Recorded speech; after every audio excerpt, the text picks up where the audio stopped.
नमस्कार दोस्तों, स्वागत है आपका इस चैनल में।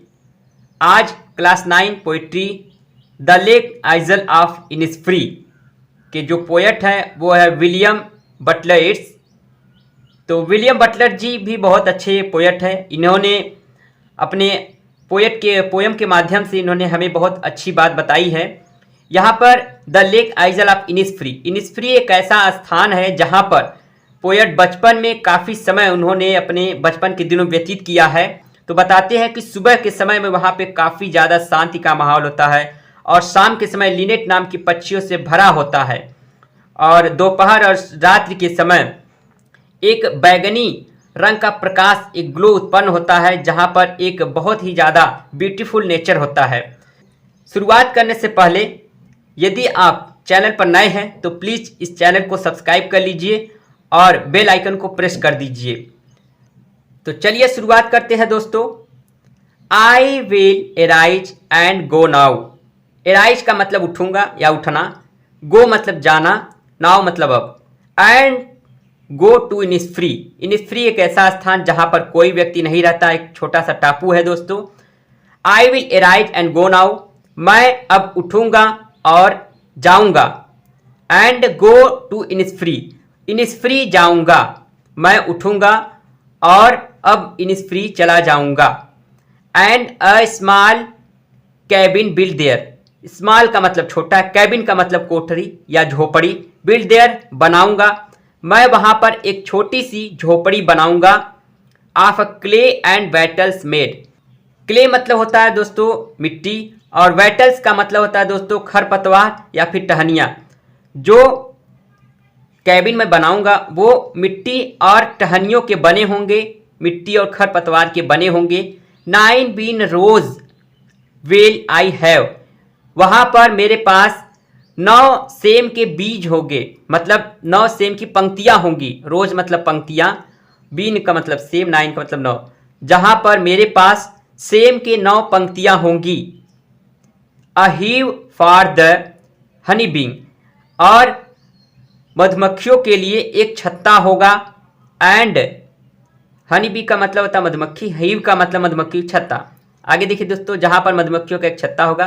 And live alone in the be loud glad, glad का मतलब होता है खुला स्थान, बी लाउड का मतलब होता है मधुमक्खियों का गुंजार, एलोन का मतलब अकेला, और मैं वहां पर खुले स्थान पर मधुमक्खियों के गुंजार में मैं अकेला रहूंगा। मैं मधुमक्खियों के गुंजार में, खुले स्थान में मैं अकेला रहूंगा।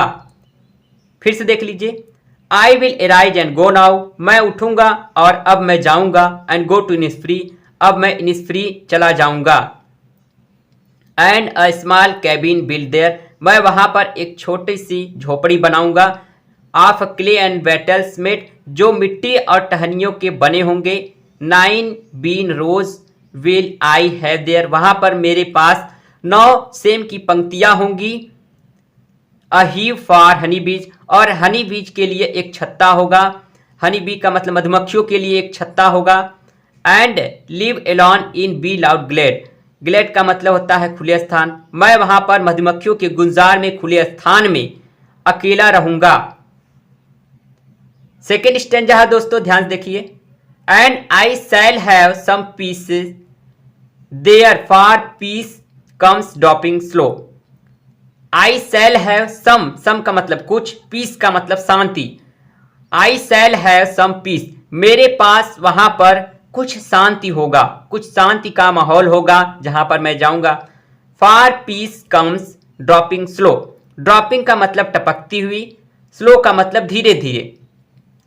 वह शांति धीरे धीरे टपकती हुई आती है।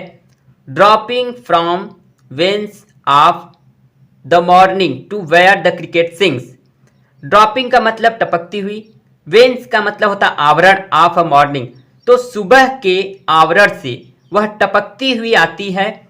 To where the cricket sings, जहां पर झिंगुर गीत गाते हैं। फिर से देखिए। Dropping from the veils of morning to where the cricket sings, जहां पर क्रिकेट यानी झिंगुर गीत गाते हैं सुबह के वातावरण से, उस सुबह के वातावरण से टपकती हुई आती है शांति, मतलब जिस स्थान पर मैं जा रहा हूँ वहाँ पर सुबह के वातावरण में क्रिकेट यानी झिंगुर गीत गाते हैं और वहाँ पर शांति धीरे धीरे आती है। There midnight's all a glimmer and noon a purple glow. जहाँ पर, देयर का मतलब जहाँ, मिडनाइट का मतलब मध्य रात्रि, ग्लीमर का मतलब होता है मंद प्रकाश। तो जहाँ पर मध्य रात्रि मंद प्रकाश से जगमगाता है, and noon a purple glow, और जहाँ पर दोपहर बैगनी रंग के प्रकाश से चमकता है। ध्यान दीजिए, जहाँ देयर मिडनाइट्स आल ग्लिमर, जहाँ पर मध्य रात्रि मंद प्रकाश में जगमगाता है, और नून दोपहर पर्पल यानी बैगनी रंग के प्रकाश से भरा होता है, ग्लो यानी उजाले से भरा होता है। And evening full of Lynette wings, और जो शाम है, इवनिंग का मतलब शाम, लिनेट नामक पक्षी से भरा होता है, लिनेट नामक पक्षियों की चहचहाहट से भरा होता है। थर्ड स्टेंजा है, I will arise and go now, मैं उठूंगा, एंड गो नाउ, और अब जाऊंगा। I will arise go now, मैं उठूंगा और अब मैं जाऊंगा। For always night and day, हमेशा रात और दिन, हमेशा रात और दिन। आई हियर, मैं सुनता हूँ, the lake water lapping, lake water का मतलब झील का पानी, लैपिंग का मतलब छपछपाहट, विथ लो साउंड, हल्की आवाज में, धीमी आवाज में, बाई शोर, समुद्र तट, शोर का मतलब समुद्र तट। I hear the lake water lapping, मैं समुद्र झील के पानी की छपछपाहट, विथ लो साउंड, धीमी आवाज में सुनता हूँ। मैं झील के पानी की छपछपाहट बहुत धीमी आवाज में सुनता हूँ। बाई द शोर, जो समुद्र के तट के किनारे से आती है। मैं समुद्र के किनारे से जो झील के पानी की छपछपाहट आती है धीमी आवाज में, मैं सुन सकता हूँ, मुझे सुनाई देती है। While I stand on the roadway, while का मतलब जब, आई स्टैंड मैं खड़ा होता हूँ, ऑन द रोडवे, रोडवे का मतलब सड़क मार्ग, जब मैं सड़क मार्ग पर खड़ा होता हूँ। Or on the pavement grey, pavement का मतलब रोड के किनारे जो एक पतला सा रोड बना होता है पद यात्री को चलने के लिए, तो ऑन द पेवमेंट ग्रे, या फिर मैं सड़क के किनारे जो पेमेंट ग्रे भूरे रंग का पेमेंट ग्रे बना होता है पद यात्रियों के लिए। While I stand on the roadway, जब मैं सड़क मार्ग पर खड़ा होता हूँ, या फिर सड़क मार्ग के भूरे रंग की पट्टी पे जब मैं खड़ा होता हूँ, तो मुझे I hear it in the deep heart's core, तो मैं सुनता हूँ डीप हर्ट्स कोर, अपने हृदय की गहराइयों में। इट मतलब ये सभी चीज़ें मैं अपने हृदय की गहराइयों में सुनता हूँ, महसूस करता हूँ। मुझे उम्मीद है दोस्तों वीडियो आपको पसंद आया होगा।